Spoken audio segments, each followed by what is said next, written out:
பாவேந்தரின் உச்சிவேளை பகல் செய்திகளுக்காக பிரவீணா, சுகன்யா. முதலில் தலைப்புச் செய்திகள். நீதிபதி கர்ணனை கைது செய்ய நடவடிக்கை. காளஹஸ்திக்கு விரைந்தது மேற்கு வங்க காவல்துறை.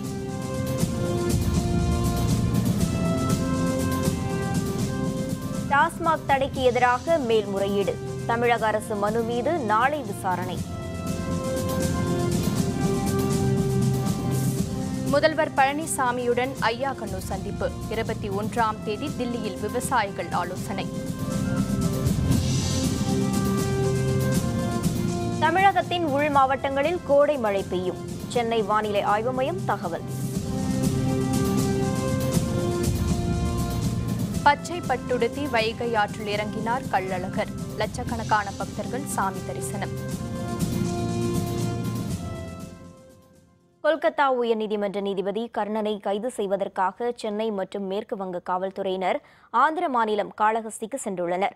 உச்சநீதிமன்ற நீதிபதிகள் தம்மை துன்புறுத்துவதாக கூறி தலைமை நீதிபதி உள்ளிட்ட 8 நீதிபதிகளுக்கு 5 ஆண்டு சிறை தண்டனை விதித்து நீதிபதி கர்ணன் உத்தரவிட்டிருந்தார். இதனிடையே நீதிமன்ற அவமதிப்பு வழக்கின்படி கொல்கத்தா உயர்நீதிமன்ற நீதிபதி கர்ணனுக்கு 6 மாத சிறை தண்டனை விதித்து உச்சநீதிமன்ற நீதிபதிகள் தீர்ப்பளித்தனர். நீதிபதி என்பதால் தண்டனையிலிருந்து தப்ப முடியாது என தெரிவித்த நீதிபதிகள் அவரை உடனடியாக சிறையில் அடைக்க மேற்கு வங்க டிஜிபிக்கு உத்தரவிட்டனர். இதனையடுத்து சென்னை வந்துள்ள மேற்கு வங்க மாநில காவல்துறையினர் நீதிபதி கர்ணனை கைது செய்வதற்கான நடவடிக்கைகளை மேற்கொண்டனர். தற்போது நீதிபதி கர்ணன் காளஹஸ்திக்கு சென்றிருப்பதால் தமிழக காவல்துறையினருடன் கொல்கத்தா காவல்துறையினர் ஆலோசனை நடத்தினர்.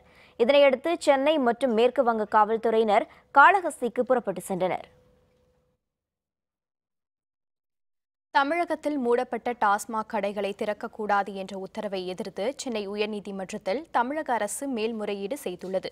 தேசிய நெடுஞ்சாலைகளில் மூடப்பட்ட டாஸ்மாக் கடைகளை வேறு இடத்தில் திறக்கக்கூடாது என்பன உள்பட 3 உத்தரவுகளை சென்னை உயர்நீதிமன்றம் தமிழக அரசுக்கு பிறப்பித்திருந்தது.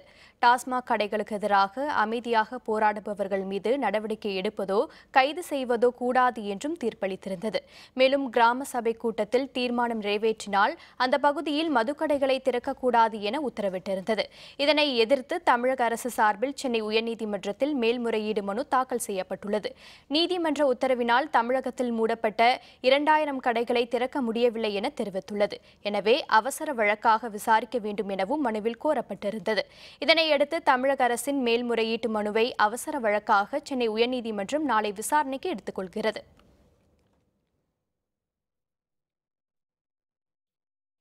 மருத்துவ படிப்புக்கான நுழைவுத் தேர்வில் கடந்த ஆண்டில் பின்பற்றப்பட்ட விதிமுறைதான் இந்த ஆண்டும் பின்பற்றப்பட்டதாக சிபிஎஸ்இ விளக்கமளித்துள்ளது.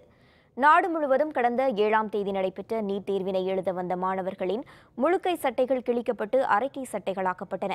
மேலும் மாணவிகளை பொறுத்தவரை மூக்குத்தி, கம்மல் உள்ளிட்டவற்றை அகற்றுமாறும் கேட்டுக் கொள்ளப்பட்டனர். சிபிஎஸ்இயின் நிபந்தனைகளுக்கு பெற்றோர்கள் மட்டுமின்றி சமூக ஆர்வலர்களும் கடும் எதிர்ப்பு தெரிவித்தனர். இதனிடையே நீட் தேர்வுக்கான கட்டுப்பாடுகள் தொடர்பாக சிபிஎஸ்இ விளக்கம் அளித்துள்ளது.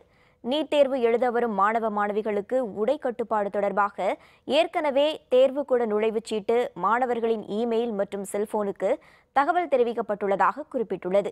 2015ஆம் ஆண்டில் நடத்தப்பட்ட ஏஐபிஎம்டி தேர்வில் சிறிய மின்னணு சாதனங்கள் மூலம் முறைகேடுகள் நடைபெற்றதால் மீண்டும் அந்த தேர்வு நடத்தப்பட்டதாக குறிப்பிட்டுள்ளது. இதனையடுத்து நீதிபதி RM லோதா குழு பரிந்துரையின் பேரில் உடை கட்டுப்பாடு விதிக்கப்பட்டு கடந்த ஆண்டும் இந்த ஆண்டும் நீட் தேர்வு நடத்தப்பட்டதாக தெரிவித்துள்ளது.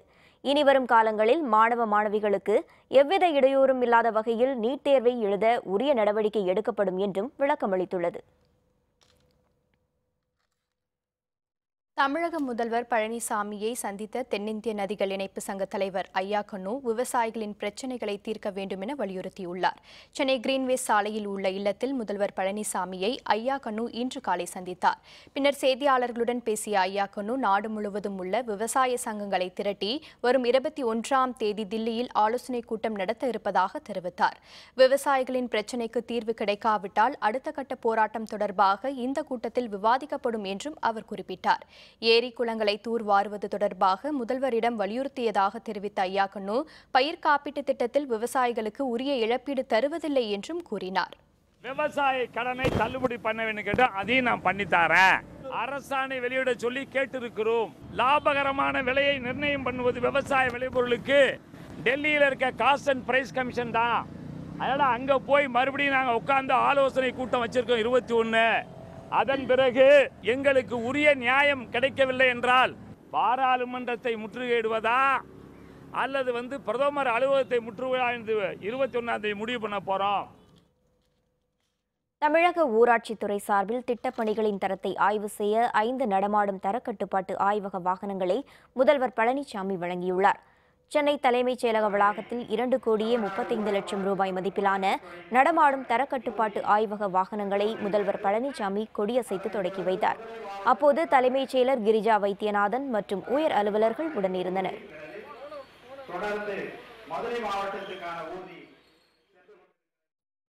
தமிழக அரசு மீது ஆதாரமற்ற குற்றச்சாட்டுகளை திமுக செயல் தலைவர் ஸ்டாலின் கூறி வருவதாக அமைச்சர் ஜெயக்குமார் தெரிவித்துள்ளார்.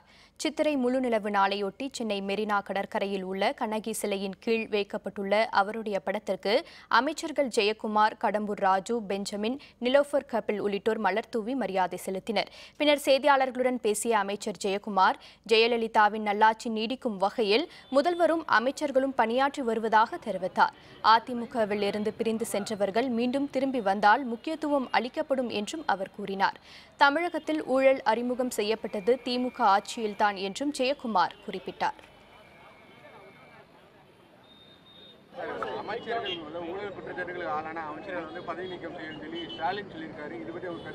அவர் தினந்தோறும் தாங்கள் இருப்பதை காட்டிக் கொள்வதற்காகவே பல்வேறு கருத்துக்களை எல்லாம் அவர்கள் சொல்லி வருகின்றார்கள். அதில் எல்லளவும் உண்மை இல்லை. அடிப்படையில்லாத ஆதாரமற்ற ஒரு குற்றச்சாட்டு.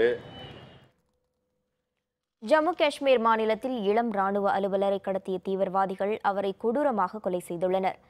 காஷ்மீர் மாநிலத்தில் உள்ள இந்திய எல்லைக்குள் பாகிஸ்தான் ராணுவம் மற்றும் தீவிரவாதிகள் அத்துமீறி ஊடுருவி தாக்குதல் நடத்துவது அண்மை காலமாக அதிகரித்து வருகிறது. சில நாட்களுக்கு முன்பு தாக்குதல் நடத்திய தீவிரவாதிகள் 2 ராணுவ வீரர்களை சுட்டுக் கொன்று அவர்களின் முகங்களை சிதைத்தனர். காஷ்மீரில் பணியாற்றி வந்த ராணுவ அலுவலர் உமர் பயாஸ் நேற்றிரவு குல்காமில் நடைபெற்ற உறவினர் திருமணத்தில் கலந்து கொண்டு தனது இருப்பிடத்திற்கு திரும்பினார். அப்போது அவரை கடத்திய பாகிஸ்தான் ஆதரவு தீவிரவாதிகள் அவரை துப்பாக்கியால் சுட்டு ஷோபியான் பகுதியில் வீசி சென்றுள்ளனர். இந்த கொலையில் ஈடுபட்ட தீவிரவாதிகளை ராணுவ உயர் அலுவலர்கள் தலைமையிலான படையினர் முனைப்புடன் தேடி வருகின்றனர். ஆந்திர மாநிலம் ஹைதராபாத் அருகே மெட்ரோ ரயில் பாதைக்காக அமைக்கப்பட்டிருந்த தூண் மீது கார் மோதிய விபத்தில் அமைச்சர் மகன் உள்பட 2 பேர் பலியாகினர். ஆந்திர மாநிலம் அரசியல் அமைச்சராக இருப்பவர் நாராயணா, அவரது மகன் நிஷாடா தனது நண்பர் ராஜா என்பவருடன் காரில் ஜூப்ளி மலைப்பகுதி சென்று கொண்டிருந்தார். அப்போது மலைப்பாதை அருகே அமைக்கப்பட்டிருந்த மெட்ரோ ரயில் பாதைக்கான தூண் மீது அவரது கார் கட்டுப்பாட்டை இழந்து மோதியது. இந்த விபத்தில் படுகாயமுற்ற நிஷாடா, ராஜா ஆகிய இருவரும் அந்த இடத்திலேயே பலியானார்கள். தகவல் அறிந்து முதல்வர் சந்திரபாபு நாயுடு இருவரின் மரணத்திற்கும் இரங்கல் தெரிவித்தார். தமிழகத்தின் உள் மாவட்டங்களில் அடுத்த 2 நாட்களுக்கு இடியுடன் கூடிய கோடை மழை பெய்ய வாய்ப்பு உள்ளதாக சென்னை வானிலை மையம் தெரிவித்துள்ளது. சென்னையில் செய்தியாளர்களுடன் பேசிய வானிலை மைய இயக்குநர் எஸ். பாலச்சந்திரன், வெப்பச்சலனம் காரணமாக தமிழகத்தின் உள் மாவட்டங்களில் அடுத்த 2 நாட்களுக்கு இடியுடன் கூடிய கோடை மழை பெய்ய வாய்ப்பு உள்ளதாக தெரிவித்தார். சென்னையின் புறநகர் பகுதிகளில் இடியுடன் கூடிய லேசான மழை பெய்ய வாய்ப்பு உள்ளதாகவும் அடுத்த 2 நாட்களுக்கு வெயிலின் தாக்கம் குறைந்து காணப்படும் எனவும் அவர் மேலும் தெரிவித்தார். தமிழகத்தில் கடந்த 24 மணி நேரத்தில் அதிக அளவாக திருச்சி மாவட்டம் புள்ளம்பாடியில் 7 சென்டிமீட்டரும், சமயபுரம் மற்றும் திருவள்ளூர் மாவட்டம் பூண்டியில் தலா 6 சென்டிமீட்டர் மழையும் பெய்துள்ளதாக அப்போது அவர் குறிப்பிட்டார். வளிமண்டலத்தில் மேற்கு திசை காற்றும் கிழக்கு திசை காற்றும் சந்திக்கின்ற பகுதி தமிழக பகுதியில் நிலவுகிறது. அடுத்து வரும் 2 தினங்களுக்கு தமிழகத்தின் உள் மாவட்டங்களில் ஒரு சில இடங்களில் இடியுடன் கூடிய கோடை மழை பெய்யக்கூடும். சென்னை பொறுத்தவரையில் புறநகர் பகுதிகளில் இடியுடன் கூடிய லேசான மழைக்கு வாய்ப்பு உள்ளது. பச்சை பட்டுடுத்தி தங்க குதிரை வாகனத்தில் வைகை ஆற்றில் இறங்கிய கள்ளழகரை பல்லாயிரக்கணக்கான பக்தர்கள் கையில் தீபம் ஏந்தி வழிபட்டனர். மதுரையில் பிரசித்தி பெற்ற சித்திரை திருவிழா கடந்த 28ஆம் தேதி கொடியேற்றத்துடன் தொடங்கியது. 5ஆம் தேதி பட்டாபிஷேகமும் 7ஆம் தேதி மீனாட்சி சுந்தரேஸ்வரர் திருக்கல்யாணமும் நடைபெற்றன. 8ஆம் தேதி 4 மாசி வீதிகளில் தேரோட்டமும் நடைபெற்றது.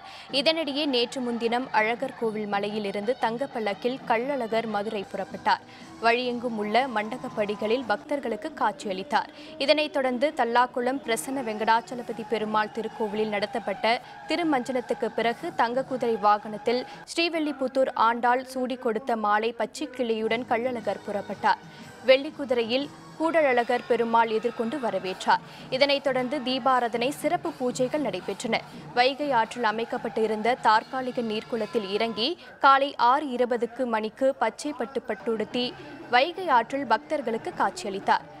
பச்சை பட்டுடுத்தி அழகர் ஆற்றில் இறங்கியதால் இந்த ஆண்டு விவசாயம் செழிக்கும் என்பது நம்பிக்கை. தங்கக்குதிரை வாகனத்தில் பவனி வரும் கள்ளழகர் மீது பக்தர்கள் தண்ணீரை பீச்சி அடித்து கோவிந்தா கோவிந்தா என பக்தி முழக்கங்களிடையே பரவசத்துடன் வரவேற்றனர்.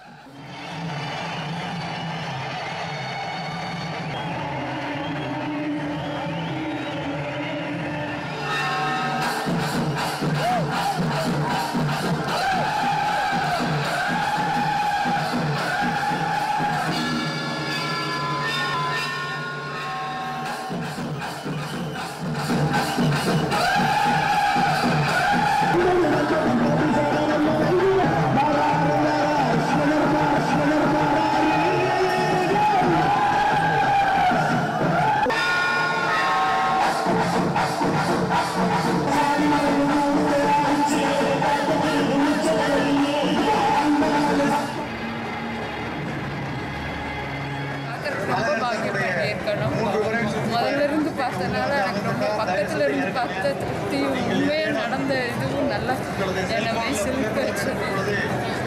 ரொம்ப பாக்கியம் செஞ்சிருக்கேன்றது நான் உணர்கிறேன். இதனைத் தொடர்ந்து ராமராயர் மண்டகப்படியில் பகல் 12 மணிக்கு கள்ளழகர் எழுந்தருளினார். அங்கு பக்தர்களின் அங்க பிரதர்ஷனம் மற்றும் நீர் பீச்சும் நிகழ்ச்சிகள் நடைபெற்றன. அப்போது தண்ணீரை பீச்சி அடித்து கள்ளழகரை பக்தர்கள் வரவேற்றனர். இதில் திரளான பக்தர்கள் பங்கேற்று சாமி தரிசனம் செய்தனர்.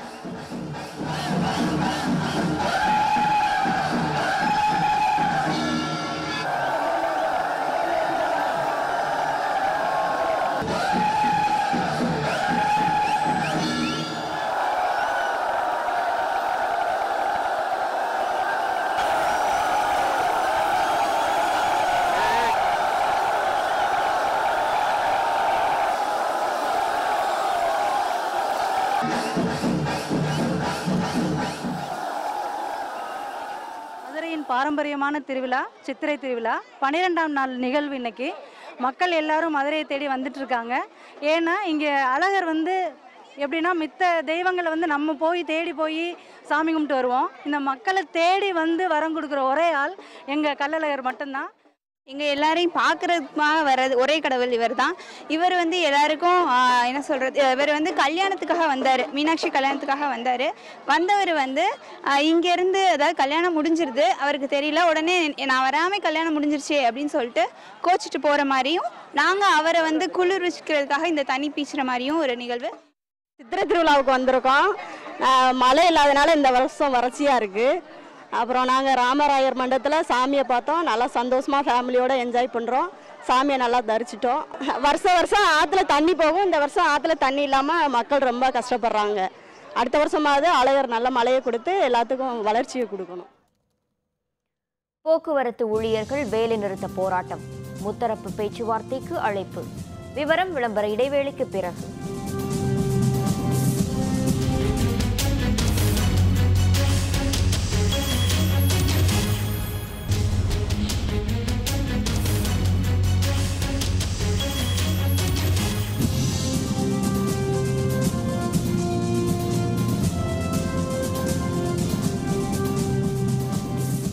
செய்திகள் தொடர்கின்றன.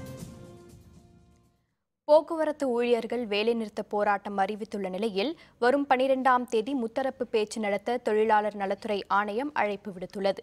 பல்வேறு கோரிக்கைகளை வலியுறுத்தி போக்குவரத்து ஊழியர்கள் சங்கம் சார்பில் வரும் 15ஆம் தேதி வேலைநிறுத்த போராட்டம் நடைபெறும் என ஏற்கனவே அறிவிக்கப்பட்டிருந்தது. இதனிடையே வரும் 12ஆம் தேதி முத்தரப்பு பேச்சு நடத்த தொழிலாளர் நலத்துறை ஆணையம் அழைப்பு விடுத்துள்ளது. போக்குவரத்து தொழிலாளர் நலத்துறை தனி ஆணையர் யாசிம் தலைமையில் சென்னையில் பேச்சுவார்த்தை நடைபெறுகிறது. இதில் 10 தொழிற்சங்கங்கள் பங்கேற்பதாக அறிவிக்கப்பட்டுள்ளது. மதுரை மாவட்டம் திருமங்கலம் அருகே இடி தாக்கியதில் பெண் மற்றும் சிறுவன் உள்பட 4 பேர் பலியானார்கள். திருமங்கலம் அருகே உள்ள புளியம்பட்டியை சேர்ந்தவர் சங்கர்ராஜ். விவசாயியான இவர் நேற்று மாலை தனது நண்பர்களுடன் செங்கப்படை காட்டில் விறகு வெட்டிவிட்டு திரும்பிக் கொண்டிருந்தார்.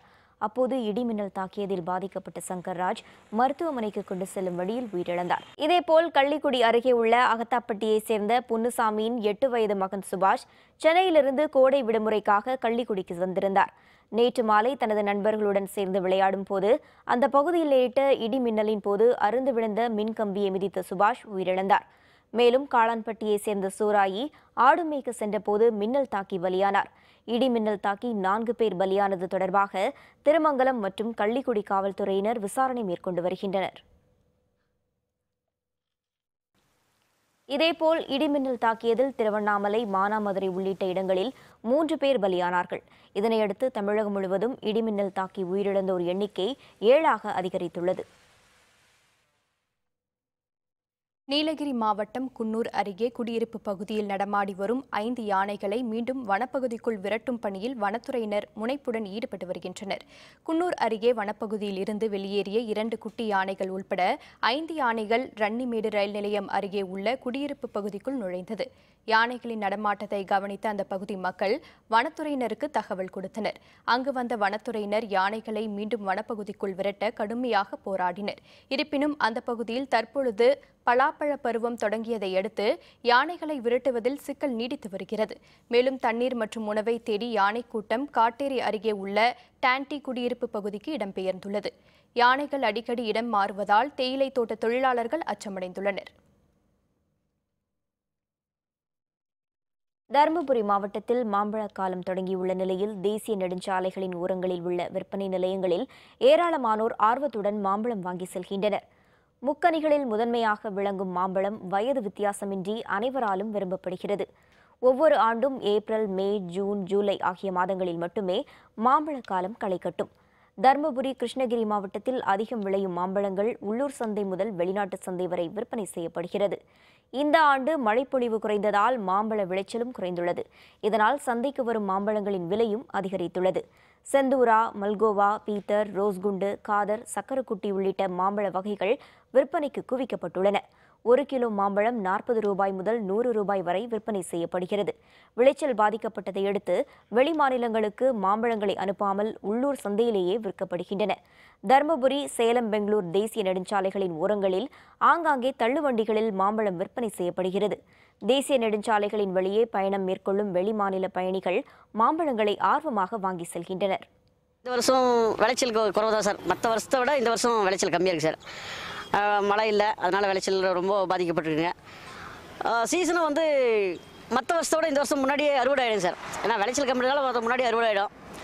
அதுக்கு தகுந்தாற் போல் விலையும் கொஞ்சம் கூடுதலாக தான் சார் இருக்குது. மற்ற வருஷத்தை விட விலை எக்ஸ்ட்ரா இருக்குங்க. மாம்பழ சீசன் ஸ்டார்ட் ஆயிடுச்சு.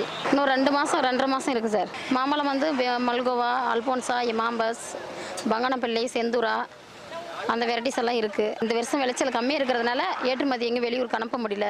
அதனால் இங்கேயே ஓரளவு கம்மியாக இருக்கிறதுனால இங்கேயே சேல்ஸ் செய்யுது.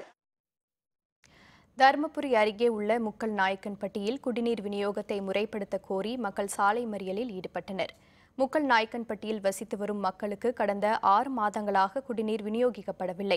இதனால் 6 கிலோமீட்டர் தொலைவுக்கு நடந்து சென்று குடிநீர் எடுத்து வருவதாக கூறிய பெண்கள் குடிநீரை தேடி அலைவதால் தங்களில் அன்றாட வேலைகள் பாதிக்கப்படுவதாக தெரிவித்தனர். தடையின்றி குடிநீர் வழங்க கோரி மாவட்ட நிர்வாகத்திடமும் அவர்கள் புகார் மனுக்களை அளித்தும் நடவடிக்கை எடுக்கப்படவில்லை. இதனையடுத்து பெண்கள் உள்பட ஏராளமானோர் தருமபுரி நெடுஞ்சாலைகளில் காலி குடங்களுடன் சாலை மறியலில் ஈடுபட்டனர்.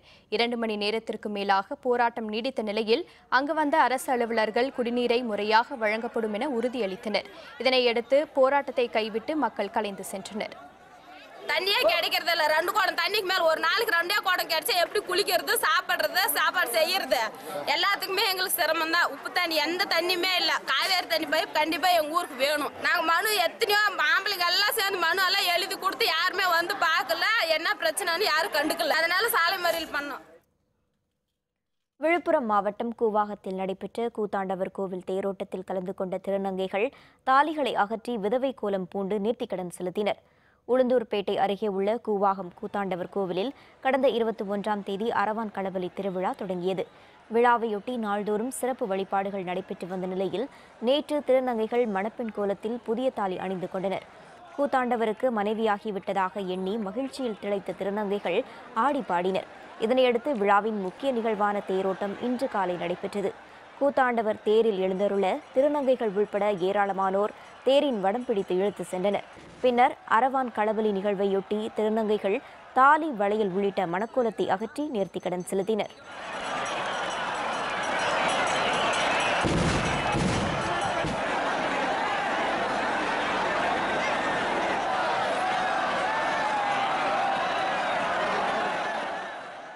வருஷம் இந்த கோயிலுக்கு போகிறோம். இது நான் 3ஆம் வருஷம் வரேன். இந்த கோயிலுக்கு வந்து ரொம்ப சந்தோஷமாக இருக்குது. நான் வேண்டதை அனுசரித்து தாலி கட்டி தாலி எடுத்தோம். தாலி கட்டும்போது ரொம்ப சந்தோஷமாக இருந்தது. தாலி எடுத்தது ரொம்ப கஷ்டமாக இருக்குது எங்களுக்கு. ராமநாதபுரம் மாவட்டம் பரமக்குடியில் உள்ள சுந்தரராஜ பெருமாள் கோவிலில் சித்திரை திருவிழாவை முன்னிட்டு வைகை ஆற்றில் கள்ளழகர் எழுந்தருளி பக்தர்களுக்கு அருள்பாலித்தார். பரமக்குடியில் சௌராஷ்டிர பரஹமன்ன மகாஜனத்திற்கு சொந்தமான சுந்தரராஜ பெருமாள் கோவில் உள்ளது. இந்த கோவிலில் கடந்த 5ஆம் தேதி காப்பு கட்டுதலுடன் சித்திரை திருவிழா தொடங்கியது. நாள்தோறும் சிறப்பு ஆராதனைகள் மற்றும் வீதி உலா நடைபெற்று வந்தன. இதனைத் தொடர்ந்து விழாவின் முக்கிய நிகழ்வான பெருமாள் வைகை ஆற்றில் இறங்கும் வைபவம் இன்று காலை நடைபெற்றது. கள்ளழகர் பச்சை பட்டுடுத்தி மலர்களால் அலங்கரிக்கப்பட்ட பல்லக்கில் எழுந்தருளி மேலத்தாளம் முழங்க பவனி வந்து வைகை ஆற்றில் இறங்கினார். அங்கு நடைபெற்ற சிறப்பு ஆராதனையில் கலந்து கொண்ட பல்லாயிரக்கணக்கான மக்கள் கோவிந்தா கோவிந்தா என முழக்கமிட்டு கள்ளழகரை தரிசனம் செய்தனர்.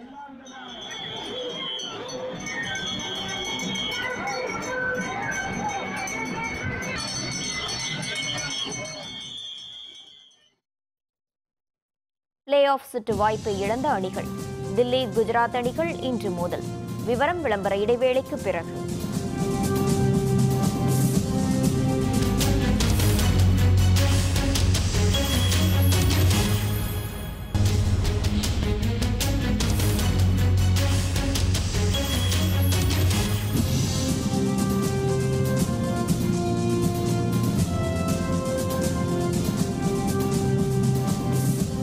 செய்திகள் தொடர்கின்றன. இனி அயலகச் செய்திகள்.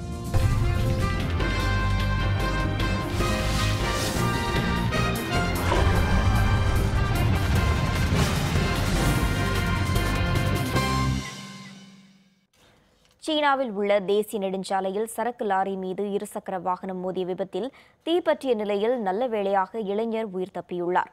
சீனாவின் கிழக்கு பகுதியில் உள்ள நான்சாங் நகரையொட்டி தேசிய நெடுஞ்சாலை உள்ளது. இந்த சாலையின் குறுக்கே சரக்கு லாரி ஒன்று மறுபக்கத்தை நோக்கி புறப்பட்டது. அப்போது நெடுஞ்சாலையில் இருசக்கர வாகனத்தை வேகமாக ஓட்டி வந்த இளைஞர் கட்டுப்பாட்டை இழந்து சரக்கு லாரி மீது மோதினார். இந்த விபத்தில் லாரியில் பற்றிய தீ அந்த இளைஞரின் உடலிலும் வேகமாக பரவியது. சாலையில் உருண்டு புரண்ட அந்த இளைஞர் தீயை அணைக்க முனைப்புடன் போராடினார். அவரை அருகில் இருந்தவர்கள் மீட்டு மருத்துவமனைக்கு அனுப்பி வைத்தனர். இந்த காட்சிகள் சாலையோரம் நிறுவப்பட்டிருந்த கண்காணிப்பு கேமராவில் பதிவாகியுள்ளன. அதனை வெளியிட்ட சீன காவல்துறை விபத்தில் சிக்கிய இளைஞர் நலமுடன் உள்ளதாக தெரிவித்தனர்.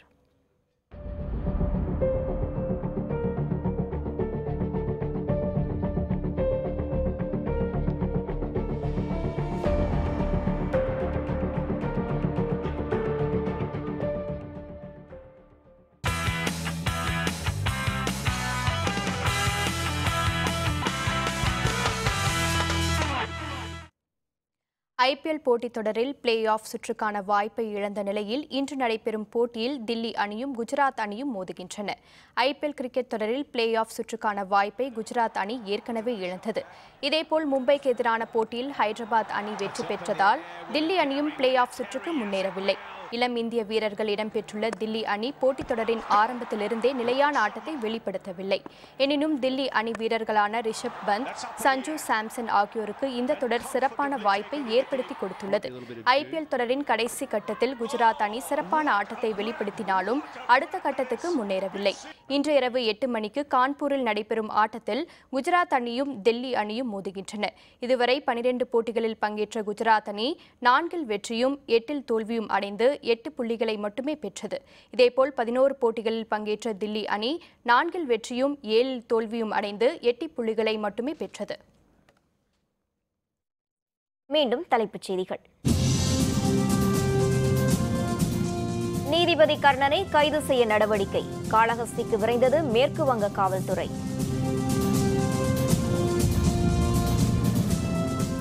டாஸ்மாக் தடைக்கு எதிராக மேல்முறையீடு. தமிழக அரசு மனு மீது நாளை விசாரணை. முதல்வர் பழனிசாமியுடன் ஐயாக்கண்ணு சந்திப்பு. 21ஆம் தேதி தில்லியில் விவசாயிகள் ஆலோசனை. தமிழகத்தின் உள் மாவட்டங்களில் கோடை மழை பெய்யும். சென்னை வானிலை ஆய்வு மையம் தகவல். பச்சை பட்டுடுத்தி வைகை ஆற்றில் இறங்கினார் கள்ளழகர். லட்சக்கணக்கான பக்தர்கள் சுவாமி தரிசனம். இத்துடன் வேந்தரின் உச்சிவேளை பகல் செய்திகள் நிறைவடைந்தன. மீண்டும் மாலை 6 மணிக்கு வேந்தரின் அந்திமாலை குறுஞ்செய்திகளில் சந்திப்போம். வணக்கம்.